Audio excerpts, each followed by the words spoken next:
I thought love was only true in fairy tales, meant for someone else but not for me. Love was out to get me, that's the way it seemed. Disappointment haunted all my dreams. Then I saw her face. Now I'm a believer, not a trace of doubt in my mind. I'm in love, I'm a believer. I couldn't leave her if I tried. I thought love was more or less a given thing. The more I gave, the less I got. Oh yeah. What's the use in trying? All you get is pain. When I wanted sunshine, I got rain. Then I saw her face. Now I'm a believer, not a trace of doubt in my mind. I'm in love, I'm a believer. I couldn't leave her if I tried.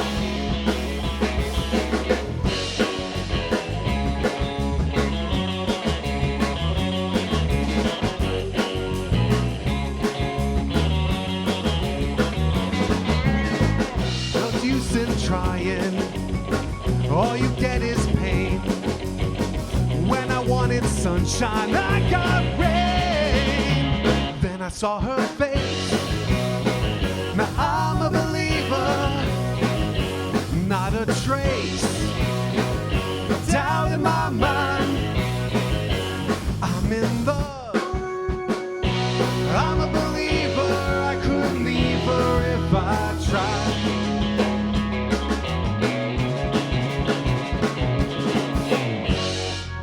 Previously at Fountain Street Church. We experienced some technical difficulties, and then we experienced some more technical difficulties, and then Reverend Mariela explained the good news of neuroplasticity, or how the brain's neural pathways can be written and rewritten with healthy intention through repetition and practice. She also explained the bad news of the brain's negativity bias, or how negative memories and associations are more easily written into our brains than positive memories and associations. She also talked about how sea turtles make way better babies than humans, why representation matters, and how the negativity bias doesn't mean our brains are doomed. What happens next? Let's find out.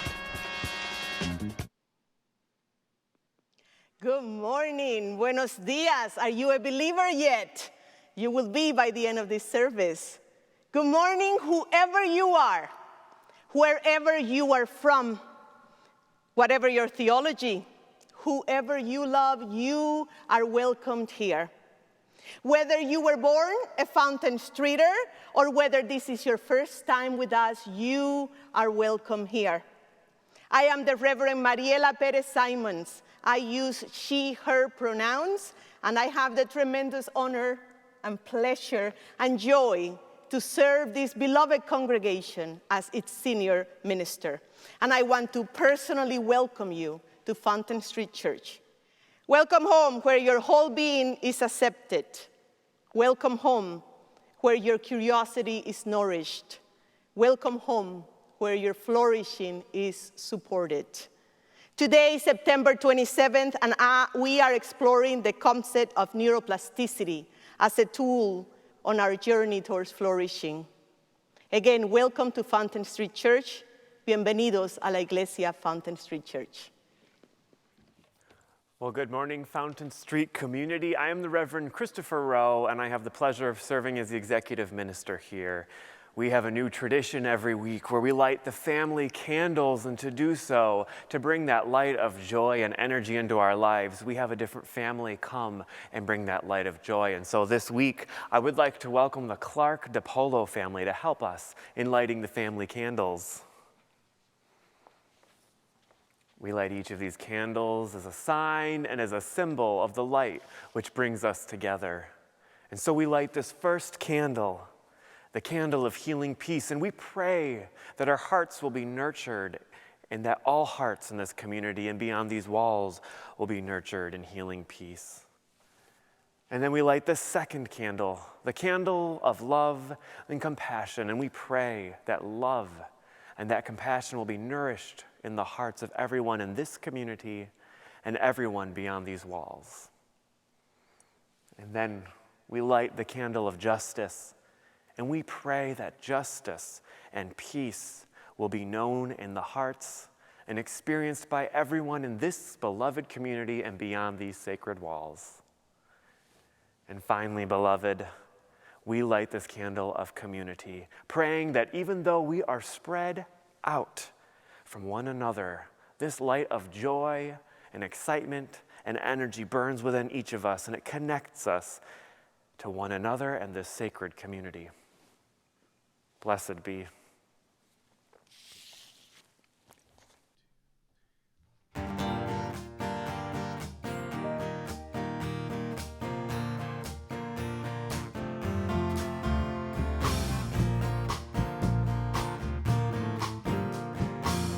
Someone told me long ago, there's a calm before the storm. I know it's been coming for some time. When it's over, so they say, it'll rain a sunny day. I know, shining down like water.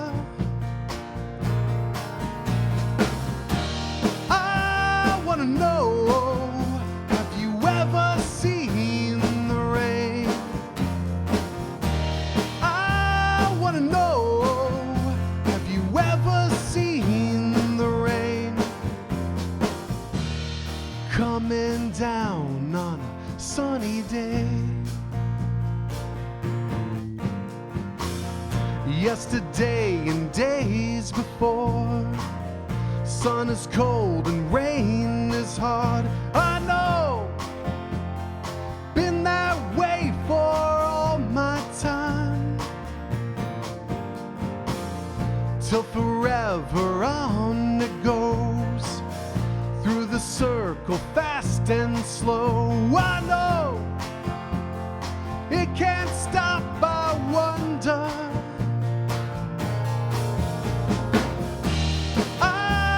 Know, have you ever seen the rain? I want to know, have you ever seen the rain coming down on a sunny day? I want to know, have you ever seen the rain?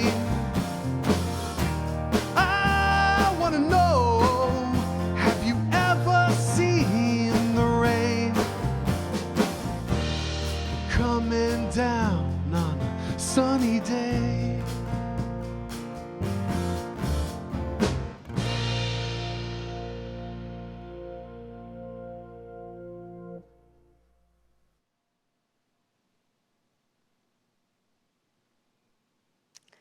I too want to know, have you ever seen the rain coming down on a sunny day? Have you? That is what depression feels like. The unbearable sadness a person feels on even gorgeous days when all is well. Or during a sunny time in our lives when that persistent sadness is present underneath everything. It is as if we have lost our joy. This past week on social media, I saw an image circulating, a screenshot of a post someone had written about not looking forward to their normal depression combined with their COVID depression to meet their winter depression. The image was going viral in a way because it was naming the fear that many people have of this winter being a hard one emotionally for us. These are hard times. Heartbreak after heartbreak. How are we to overcome these difficult times. How have we human beings survived times such as this one in the past? It reminds me of something I once read in a novel about Rumi, the poet Rumi, and his best friend Shams of Tabrizi.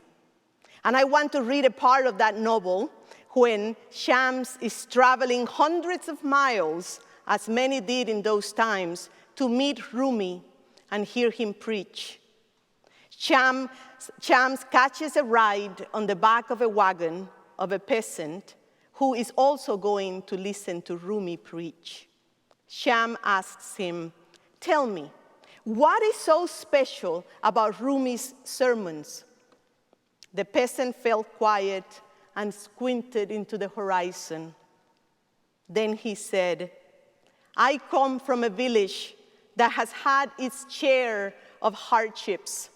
First the famine, then the Mongols. They burned every village on their way. And in the cities, it was even worse. They massacred the entire population, taking the women with them. I myself have not lost anything. I have not lost a loved one or my house, but I did actually lose something. I lost my joy," said the peasant. What's that got to do with Rumi?" asked Shams. The peasant responded, "Everyone says that if you listen to Rumi preach, your sadness will be cured. Everyone says that if you listen to Rumi preach, your sadness will be cured. Rumi can certainly cure sadness. I will be preaching on Rumi at length soon, including how the Western world has changed his teachings. But there is something about Rumi that just helps us reconnect with our joy. Also, since I have been consumed with neuroplasticity, I have been thinking about ways to rewire our brains for joy and for resilience. Last week, we talked about the brain's negativity bias, how, because of evolution, our brains are like Velcro for negative experiences and like a non-stick pan for positive experiences. I also explained how the brain has over 100 billion neurons. Imagine that. That is approximately the number of stars in the Milky Way. That's why we have twinkling lights around here today. But 100 billion neurons, 100 billion neurons, imagine that. Now, each neuron is connected to thousands of other neurons, sharing information with them. Welcome to the world of consciousness. It's like an information superhighway in here. The information travels through actual pathways connecting the neurons, communicating in between them. And the communication is fast. It's at the speed of a second. It's a fast superhighway. The younger the brain, the more neurons you have to learn and to make connections, all types of connections. Let's give an example. Let's say that when you were a baby or a toddler, there was a movie on TV with spiders, and your siblings started screaming, and you didn't know what was going on, but somehow your brain created a neural pathways between spiders and danger.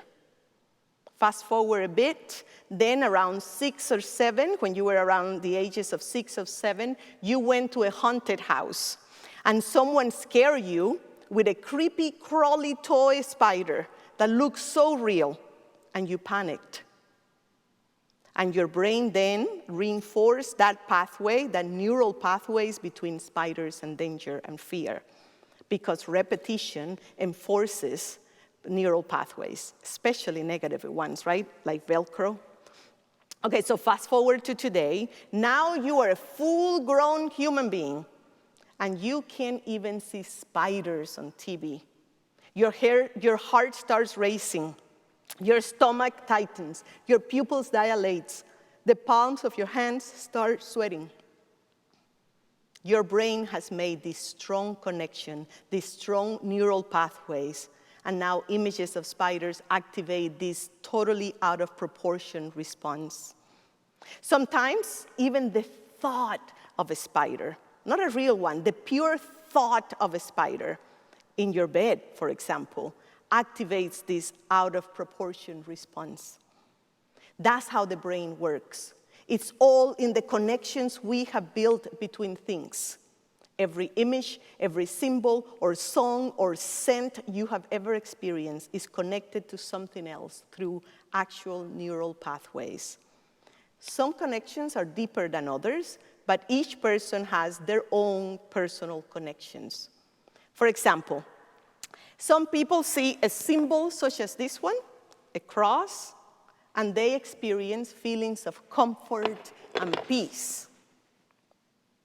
A Christian can be anywhere in the world, and they enter a building where there is a cross, and right away they feel comforted. It becomes a sacred place to them. For others, the same symbol, a cross, can activate their trauma response. If they enter a place where there is a cross, their hearts may start racing, their stomach tightens, their pupil dilates. That's a very different association. So imagine these beautiful macaroons right here. Imagine that these macaroons are neurons in our brains. And each neuron is connected to other neurons via these neural pathways in the brain, which can trigger different responses, like the feeling of peace and contentment, or a trauma response. These are literal structures in your brain. Now, because of the negativity bias, every time you are called into the office, you are worried that something negative is going to happen, and you start having actual physical symptoms. Now, some people would say to you, this is just in your imagination. But I would say, actually, this is something very real. The connections in your brain, the informations are traveling down these actual neural pathways. It is something physical. It is not just in the imagination. So what do we do? What if we want the information to travel differently? On a new pathway that leads to a calmer, more peaceful place where the flourishing of us, where our flourishing of our spirits, of our whole selves can happen. Because flourishing cannot happen when we are constantly being triggered by these automatic responses. What if we want to believe something new about ourselves, about life, instead of what was put in our brains when we were kids? What if we want to heal this negativity bias? The beauty of neuroplasticity is that we can replace all pathways with new ones and reinforce these new ones, and the old ones eventually vanish. Eventually, changing our patterns this way, we find ourselves living a new life, an intentional, authentic life, a true-to-self life, not a life that just happened to us, but the ones we choose to create. We change the pathways, we change our lives. Here's a personal story, a personal example. When I was around 5 or 6 years old, I fell asleep on the floor once. I must have been exhausted. And someone was cleaning the floor, and a bottle of ammonia broke near where I was sleeping, which forced me to wake up suddenly, gasping for air, not knowing where I was, my eyes and nostrils burning from the fumes of the ammonia. My brain never forgot. For years, I couldn't be around strong scents. They activated a migraine attack. Even as an adult, I couldn't walk down the aisles where they have the cleaning products at the supermarket. I couldn't be in elevators and people's cars when they were wearing perfumes. I couldn't even stay at Airbnbs because they use a scented laundry detergent. It was becoming very inconvenient for me. These associations in my brains were limiting my life in many ways. I was still in seminary when I learned about neuroplasticity, and so I began creating different associations in my brain. Every time I came a strong scent, instead of getting triggered, I took control. I would smile, reminding my brain that I wasn't in danger. I would also think of lovely memories from my life in order to change the association, the neural pathway. Time after time after time, for months, I did this until I was able to change the pathway that connected strong scents to nausea and headaches. I am no longer sick when I come across strong chemicals. I was able to cure my chemical sensitivity disorder because of this creating new associations with scents. And that is great news. That is great news for all of us. Because if you grew up hearing and seeing images that shape your brain to believe that you weren't good enough or worthy enough because of how you look, because of who you loved, because how you moved in this world, because of what you believe in, if that's the case, we can change that. Again, it requires commitment, but the field of neuroplasticity has thousands of cases of this, which is so encouraging. It is not magic, it is evolution, it is science, it is education. We can learn to thrive. We can train our brains to flourish by creating new neural pathways that lead to health, to joy, to resilience. Welcome to the 21st century. This is good news. Can we talk about resilience for a minute? And by resilience, I mean the human capacity to recover or bounce back after difficulties. Although I had heard the term resilience for years, it wasn't until I worked as a chaplain at a hospital that I attended a workshop on the subject, and I became a believer. It became my topic of research and fascination because I was convinced that to survive at this time in history, we need to become resilient. We need to find inner fortitude, a strong core within ourselves. We train our brains for resilience in many ways, including healing our negativity bias.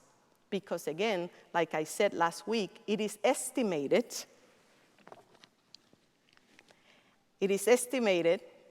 here's the one, that it can take 5 to 10 positive experiences to balance a negative experience of equal magnitude. It can take 5 to 10 positive experiences to balance one negative experience of equal magnitude. We begin training the brain by making it appreciate all the beauty and all the blessings around us. As the writer Rob Brezsny says, thousands of things go right for you every day, beginning the moment you wake up.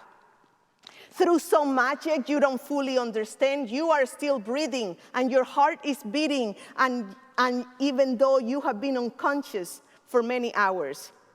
The air is a mix of gases that is just right for your body's needs, as it was before you fell asleep. And you can see lights of many colors flood into your eyes, registered by nerves that took God or evolution or some process millions of years to perfect.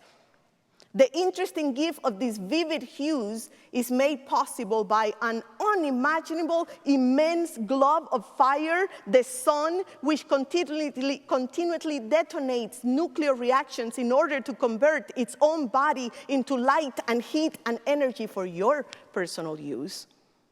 Did you know that your personal star is located at the precise distance from you to be of service? If it were any closer, you would fry. If it were any farther, you would freeze. End of quote. Thousands of things go right for us every day. We heal our brains by paying attention to them, by being grateful for them. That's why gratitude works. It's an ancient spiritual practice. Albert Einstein once said, imagination is more important than knowledge.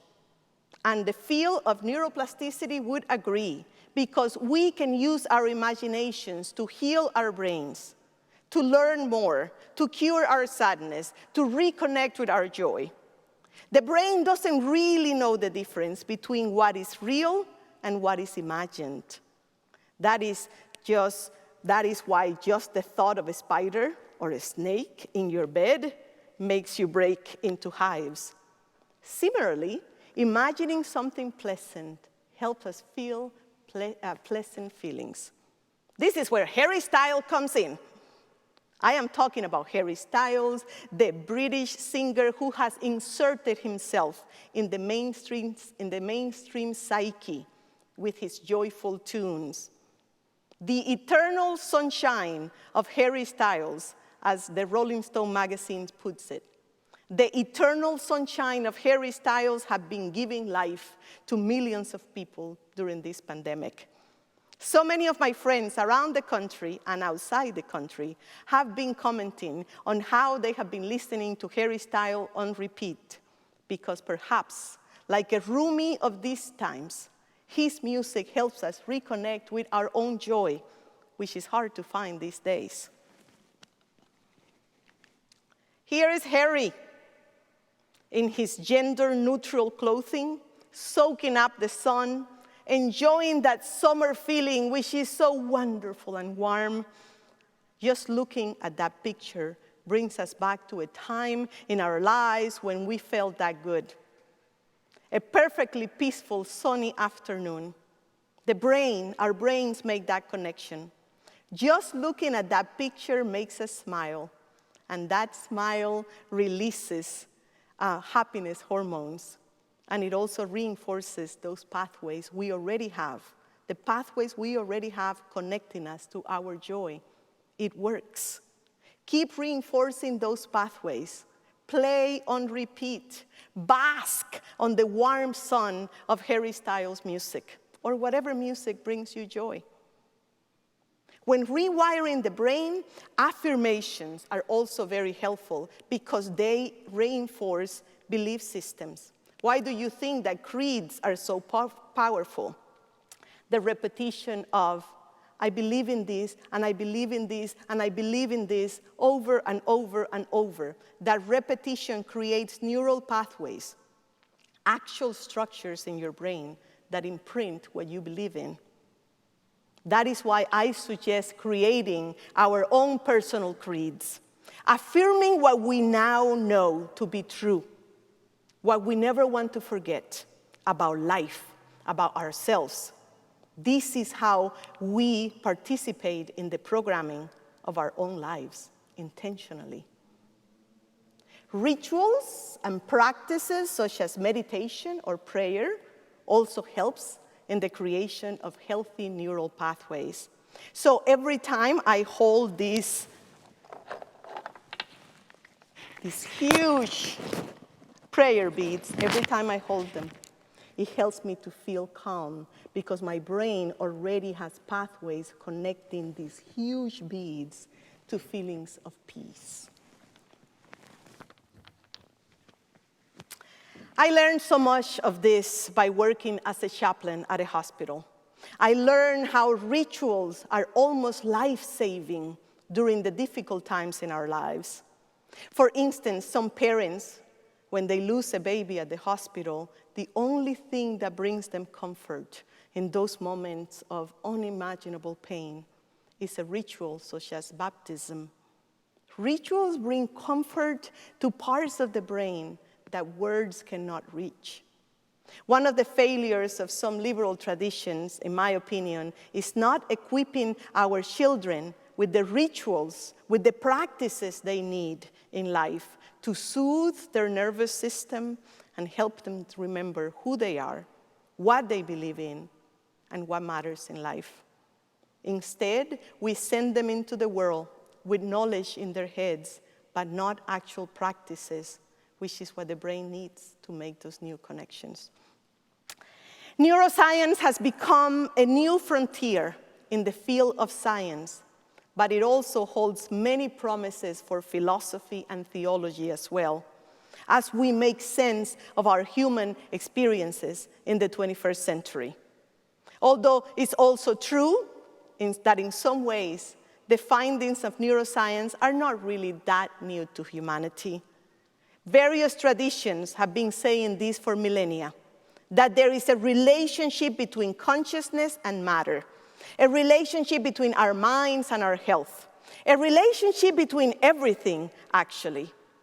For thousands of years, mystics, shamans, and holy people have understood that certain ways of being and certain spiritual practices alter the way we think, the way we perceive the world, the way we live in this world and in these bodies of ours.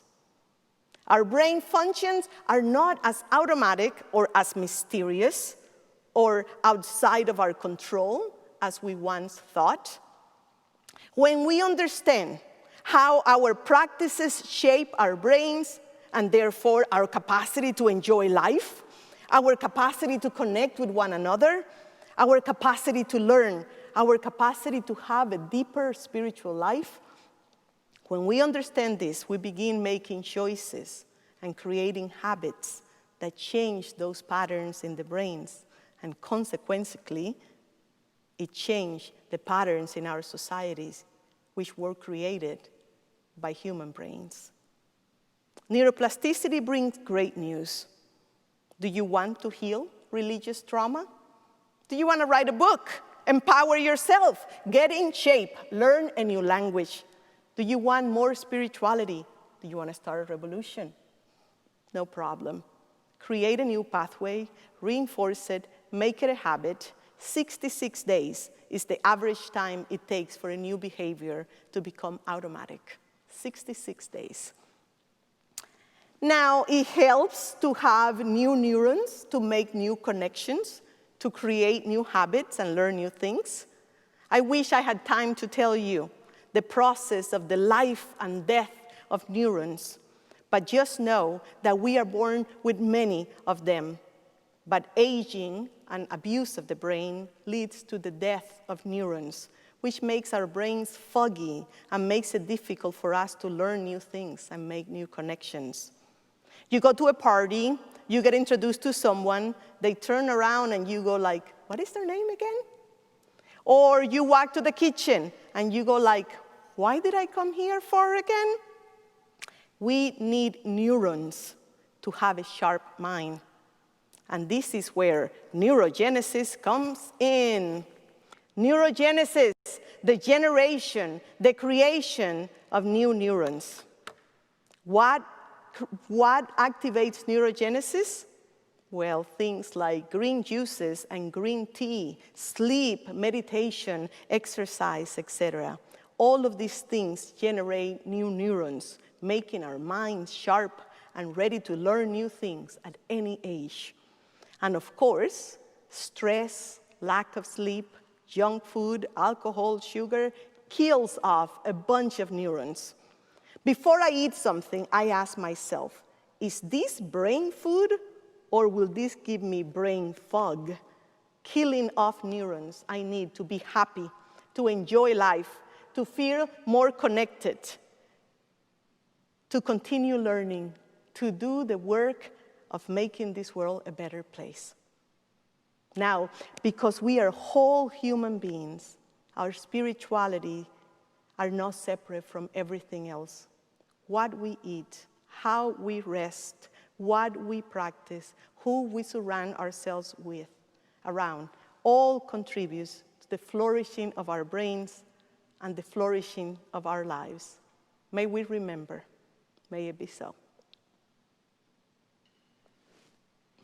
Now this month, we are celebrating Hispanic Heritage Month. And today, we are celebrating with some Afro-Cuban music, which is my heritage. We're going to be led by our resident master percussionist and Afro-Cuban percussion expert, Kevin Jones. I invite you to move a little bit, let the music activate the joy in you. Have fun.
Thank you so much. Kevin reminded me that in Cuba, rumba, what he just played, is about bringing people together and activating the joy that happens in community. I hope you enjoyed that. Have you ever seen a building with a name on it? Have you ever seen a great big building with a big old name splashed right on it? Maybe you've been in downtown Grand Rapids and you've seen Van Andel Arena, Van Andel Institute, maybe DeVos Place, Cook DeWitt Carillon Tower, Meyer Gardens, Meyer Health Center, great big buildings with great big names. Have you ever thought to yourself, oh my gosh, if I made it big, I'd build something, I'd give money for something special, and I'd have my name up there, and it would do good for the world. I'd build a health center that might change billions of lives someday. I'm going to build a performing arts center that gives accessibility to the arts for everyone. I'd get so much joy from changing the world. Have you ever thought that? Have you ever looked down? Have you ever looked down at those great big buildings with the great big names? Step in front of Van Andel, well, anything, Institute or Arena. Go to the Meyer Gardens. Go to DeVos Place and look at your feet. Thousands of tiny little bricks. Little ones, tiny little bricks. Beautiful little bricks with beautiful little names. In honor of, in memory of. Have you ever thought about how all those people probably got the same joy from making a difference with what they could? My dad and I are actually going to surprise my mother with one soon for her years as a librarian at the library she helped get built. And I thought, oh, I wish we could do more, but then you realize this library is there because thousands of people brought these tiny little bricks. That's what giving can be like here at Fountain Street Church. And yeah, I wish I could give $1 million to underwrite a budget here, but I can give just a little bit of myself because I know each of you has the capacity to give just a little bit of yourselves too. And in that, we feel that joy that comes with making a difference. So through Venmo or texting or writing a check, we each have the capacity to make a difference. We each have to be a little bit willing to find joy in less big ways, because the reality is we have so much more power when we let go of that. We have so much more joy when we surrender a little bit of ourselves, and those bricks come together. And so with the spirit of that generosity and the spirit of joy, I invite you to give as freely as you're able during the offering. Blessed be.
Are you a believer yet?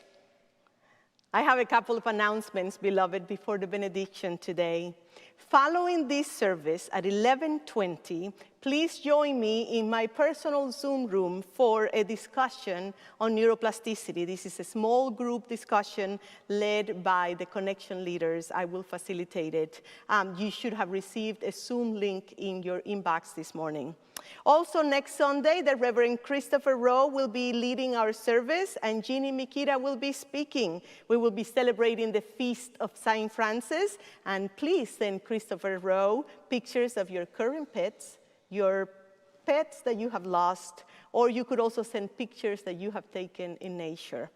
Now, Fountain Streeters and friends, dear beloveds, thank you for joining us today.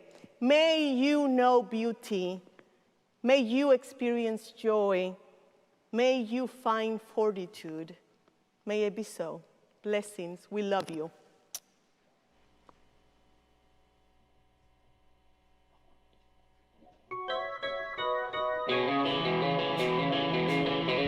I thought love was only true in fairy tales, meant for someone else but not for me. Love was out to get me, that was what it seemed. Disappointment haunted all my dreams. Then I saw her face, now I'm a believer. Not a trace of doubt in my mind. I'm in love, I'm a believer. I couldn't leave her if I tried. I thought love was more or less a given thing. The more I gave, the less I got, oh yeah. What's the use in trying? All you get is pain. When I wanted sunshine, I got rain. Then I saw her face, now I'm a believer. Not a trace of doubt in my mind. I'm in love, I'm a believer. I couldn't leave her if I tried.